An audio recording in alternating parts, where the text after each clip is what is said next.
Types of fixation of anther, मतलब कि anther है वो फिलामेंट्स के साथ ज्वाइंट होता है।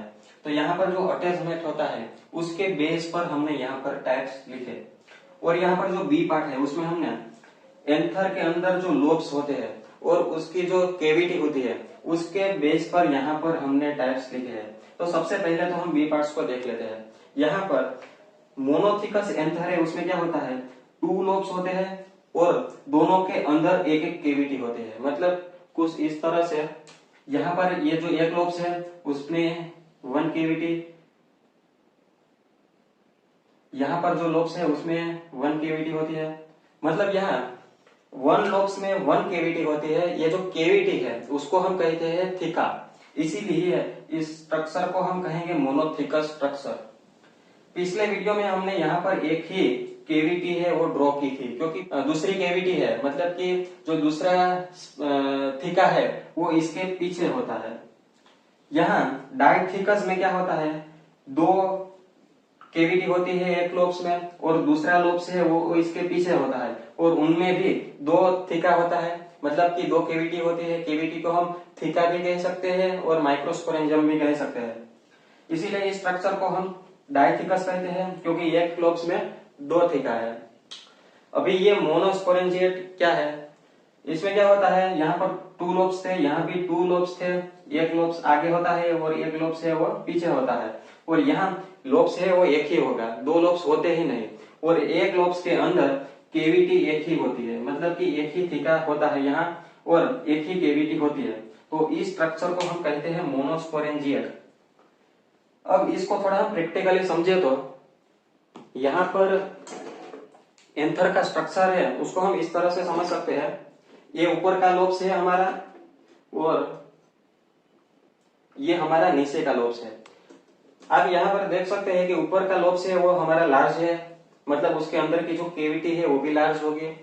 यहाँ पर नीचे का जो लोब्स है वो स्मॉल है, मतलब उसकी अंदर की केविटी भी स्मॉल होगी। अभी ऊपर का जो लोब्स है उसके अंदर 2 थिका है, मतलब 2 केविटी है। इसीलिए इस स्ट्रक्चर को हम कहेंगे डाइथिकस स्ट्रक्चर, क्योंकि एक लोब्स के अंदर 2 थिका है। अभी मोनोथिकस स्ट्रक्चर में क्या होता है, इसमें से एक एक हम केविटी निकाल दे। अभी यहाँ पर हमने इसको थोड़ा आगे ले लेते हैं। तो यहाँ पर जो एक लोब्स है उसमें एक केविटी, मतलब एक थिका है। यहाँ पे नीचे जो लोब्स है उसमें भी एक ही केविटी है, एक ही थिका है। तो एक लोब्स के अंदर एक थिका है, इसीलिए इस स्ट्रक्चर को हम कहेंगे मोनोथिकस स्ट्रक्चर। अभी मोनोस्पोरेंजिएट स्ट्रक्चर में क्या होता है, अभी इसको हम हटा देते हैं। तो यहाँ पर एक लोब्स बचा। अब एक लोब्स के अंदर एक थिका है, मतलब एक केविटी है, एक माइक्रोस्पोरेंजियम है। एक माइक्रोस्पोरेंजियम है मतलब कि 1 माइक्रोस्पोरेंजियम है, इसीलिए यहाँ पर हमने कहा मोनोस्पोरेंजिएट। एक माइक्रोस्पोरेंजियम के अंदर जो स्पोर है वो डेवलप होते हैं, इसीलिए यहाँ पर हमने इस स्ट्रक्चर को कहा मोनोस्पोरेंजिएट। अभी यहाँ डाइथिकस एंथर में क्या होता है, टोटल 4 माइक्रोस्पोरेंजियम होते हैं, इसीलिए डाइथिकस एंथर को हम टेट्रास्पोरेंजिएट एंथर भी कह सकते हैं। यहाँ मोनोथिकस एंथर में टोटल 2 माइक्रोस्पोरेंजियम होते हैं, इसीलिए इस स्ट्रक्चर को हम डाइस्पोरेंजिएट एंथर भी कह सकते हैं।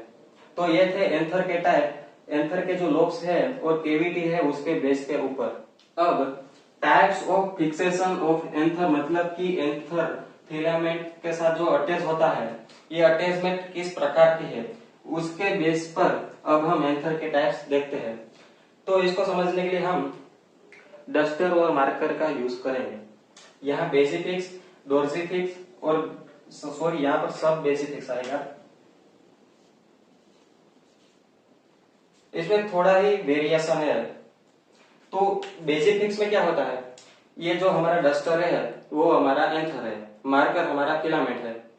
तो बेसिफिक्स एंथर में ये जो एंथर है उसका जो बेस है वहां फिलामेंट इस तरह से अटैच होता है। सब बेसिफिक्स में ये जो बेस है एंथर का उससे थोड़ा ऊपर फिलामेंट इस तरह से अटैच होता है। और डोर्सिफिक्स एंथर में एंथर का जो मिडल है वहां फिलामेंट अटैच होता है। और दूसरी बात, डोर्सिफिक्स एंथर में ये डस्टर है वो हमारी ये वेंट्रल साइड है और ये डोर्सल साइड है। तो डोर्सिफिक्स एंथर में फिलामेंट है वो उसकी डोर्सल साइड पर इस तरह से अटैच होता है। अभी एडनेट एंथर में क्या होता है, जो फिलामेंट है उसके दोनों तरफ इस तरह से एंथर है वो कनेक्टेड होते हैं। अभी यहाँ वर्सेटाइल एंथर में क्या होता है, ये जो फिलामेंट है वो एंथर के जो डोर्सल साइड है वहां जो मिडल होता है वहीं अटैच होता है, लेकिन यहाँ जो अटैचमेंट है वो लूज होता है। और यहाँ डोर्सिफिक्स एंथर में जो एंथर होते हैं वो इस तरह से होते हैं, अरेंज होते हैं, लेकिन यहाँ वर्सेटाइल एंथर में जो एंथर होते हैं वो इस तरह से फ्री हो गए, इस तरह से फ्री हो गए, उसे हम कहते हैं वर्सेटाइल एंथर। अब डाइवर्जेंट एंथर है, उसमें जो एंथर होते हैं वो कनेक्टिव के साथ ज्वाइंट होते हैं, तो ये जो कनेक्टिव है वो लॉन्ग होता है और ये जो एंथर है वो इस तरह से डाइवर्ज होते हैं। और लास्ट में ये डिस्ट्रेक्टाइल एंथर में क्या होता है, जो एंथर है वो एक दूसरे से काफी अंतर हो गया, मतलब कि एंथर है वो एक दूसरे से दूर हो गए, तो इसे हम कहते हैं डिस्ट्रेक्टाइल एंथर। यहाँ पर जो डिस्ट्रेक्टाइल एंथर है उसके एग्जाम्पल हम देखें तो इसके एग्जाम्पल में आएगा साल्विनिया, और यह डाइवर्जेंट एंथर का एग्जाम्पल है टिलिया, और बाकी के एग्जाम्पल है, बाकी के जो एंथर है उसके एग्जाम्पल आप सिंपली गूगल करेंगे तो आपको मिल जाएगा। यहाँ पर आपको ये जो कंसेप्ट है वो आपको समझ में आ जाना चाहिए। अब अभी भी हमारा यहाँ पर एक टॉपिक रह गया, एंथर है हमारा, ये जो एंथर उसमें यहाँ ये जो एंथर है वो इस तरह से होता है, तो यहाँ पर एंथर में आपका हाथ है वो लॉन्गिट्यूडनल जा रहा है कि हॉरिजॉन्टल, लॉन्गिट्यूडनल जा रहा है ना, तो ये एंथर है वो लॉन्गिट्यूडनल होता है। तो ये थे एंथर के टाइप्स।